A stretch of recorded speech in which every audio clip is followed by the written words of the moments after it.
Hi friends, ಈ ವಿಡಿಯೋದಲ್ಲಿ ನಾನು ಸಿಂಪಲ್ಲಾಗಿ ಗೋರಿಕಾಯಿ ಆಳು ಸಾರು ರೆಸಿಪಿ ಯಾವ ರೀತಿ ಪ್ರಿಪೇರ್ ಮಾಡ್ಕೋಬೇಕು ಅನ್ನೋದನ್ನು ನಿಮ್ಮ ಜೊತೆ ಶೇರ್ ಮಾಡ್ತಾಯಿದ್ದೀನಿ. ತುಂಬಾ healthy and tasty recipe friends. Welcome to Dhanyesh channel. ಇದಕ್ಕೋಸ್ಕರ ನಾನು ಗೋರಿಕಾಯಿನ ಕಟ್ ಮಾಡಿ ವಾಶ್ ಮಾಡ್ಕೊಂಡು ರೆಡಿ ಮಾಡಿ ಇಟ್ಕೊಂಡಿದ್ದೀನಿ. ಈಗ ಗೋರಿಕಾಯಿ ಜೊತೆ ಒಂದು ಗ್ಲಾಸಷ್ಟು ನೀರನ್ನು ಆ್ಯಡ್ ಮಾಡಿಕೊಂಡು ಸ್ಟವ್ ಮೇಲೆ ಇಟ್ಟು ಬೇಯಿಸ್ಕೊತಾ ಇದ್ದೀನಿ. ಆ ಗೋರಿಕಾಯಿಗೆ ಸರಿಯಾಗಷ್ಟು ಸಾಲ್ಟು, ನಂತರ ಅರಿಶಿನ ಪುಡಿ ಹಾಕ್ಕೊಂಡು ಬೇಯಿಸ್ಕೊಂಡು ರೆಡಿ ಮಾಡಿ ಇಟ್ಕೊಂಡಿದ್ದೀನಿ. ರುಬ್ಕೊಳ್ಳೋದಕ್ಕೆ ಹಸಿಮೆಣಸಿನಕಾಯಿ,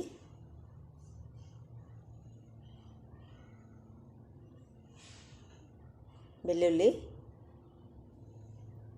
ಹಸಿ ಕೊಬ್ಬರಿ 2 ಟೇಬಲ್ ಸ್ಪೂನಷ್ಟು ಆ್ಯಡ್ ಮಾಡ್ಕೊಂಡಿದ್ದೀನಿ. 1/4 ಟೀ ಸ್ಪೂನಷ್ಟು ಅಕ್ಕಿ ಹಿಟ್ಟನ್ನ ಆ್ಯಡ್ ಮಾಡ್ಕೊಂಡಿದ್ದೀನಿ. ಮೆಣಸು 7ರಿಂದ 8 ಆ್ಯಡ್ ಮಾಡ್ಕೊಂಡಿದ್ದೀನಿ. ಕೊತ್ತಂಬರಿ ಸೊಪ್ಪನ್ನ ಕೂಡ ಆ್ಯಡ್ ಮಾಡಿಕೊಂಡು ಚೆನ್ನಾಗಿ ರುಬ್ಕೊಂಡಿದ್ದೀನಿ.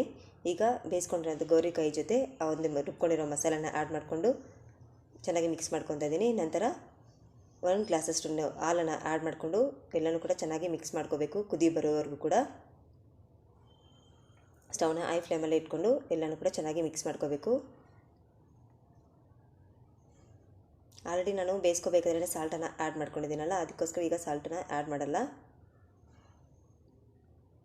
ನಾವು ಮೆಣಸು ನಂತರ ಹಸಿ ಮೆಣಸಿನಕಾಯಿ ಹಾಕಿರೋದ್ರಿಂದ ಖಾರ ಕೂಡ ಪರ್ಫೆಕ್ಟಾಗಿ ಇರುತ್ತೆ. ನಾವು ಯಾವುದೇ ಮೆಣಸಿನ ಪುಡಿ ಹಾಕೋ ಅವಶ್ಯಕತೆ ಇಲ್ಲ.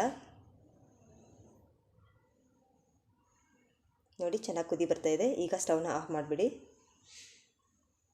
ಈಗ ಇದನ್ನು ಪಕ್ಕಕ್ಕಿಟ್ಟು ಒಗ್ಗರಣೆ ಹಾಕ್ಕೊಳ್ಳೋದಕ್ಕೆ ಸ್ಟವ್ ಆನ್ ಮಾಡಿ ಪ್ಯಾನ್ ಇಟ್ಟು ಆಯಿಲ್, ಸಾಸಿವೆ, ಒಣಮೆಣಸಿನಕಾಯಿ, ಸಾಂಬಾರು ಈರುಳ್ಳಿ, ನಂತರ ಕರಿಬೇವನ್ನು ಆ್ಯಡ್ ಮಾಡಿಕೊಂಡು ಆ ಒಂದು ಒಗ್ಗರಣೆನ ಆ್ಯಡ್ ಮಾಡ್ಕೊತಾ ಇದ್ದೀನಿ. ಇಷ್ಟೇ ಫ್ರೆಂಡ್ಸ್, ಗೋರಿಕಾಯಿ ಆಲು ಸಾರು ರೆಸಿಪಿ ಮಾಡೋವಂಥ ವಿಧಾನ. ಇದು ಹೆಲ್ತ್ ಕೂಡ ತುಂಬಾ ಒಳ್ಳೆಯದು. ನೀವು ಒಮ್ಮೆ ರೆಸಿಪಿನ ಟ್ರೈ ಮಾಡಿ ಯಾವ ರೀತಿ ಬಂತು ಅಂತ ನಾನು ಕಾಮೆಂಟ್ ಬಾಕ್ಸಲ್ಲಿ ಕಾಮೆಂಟ್ ಮಾಡಿ. ನಿಮಗೆ ವಿಡಿಯೋ ಇಷ್ಟ ಆದರೆ ಪ್ಲೀಸ್ ಲೈಕ್ ಮಾಡಿ, ಶೇರ್ ಮಾಡಿ, ಹಾಗೆ ಸಬ್ಸ್ಕ್ರೈಬ್ ಮಾಡ್ಕೊಳ್ಳಿ. Thank you so much for your watching. Bye friends.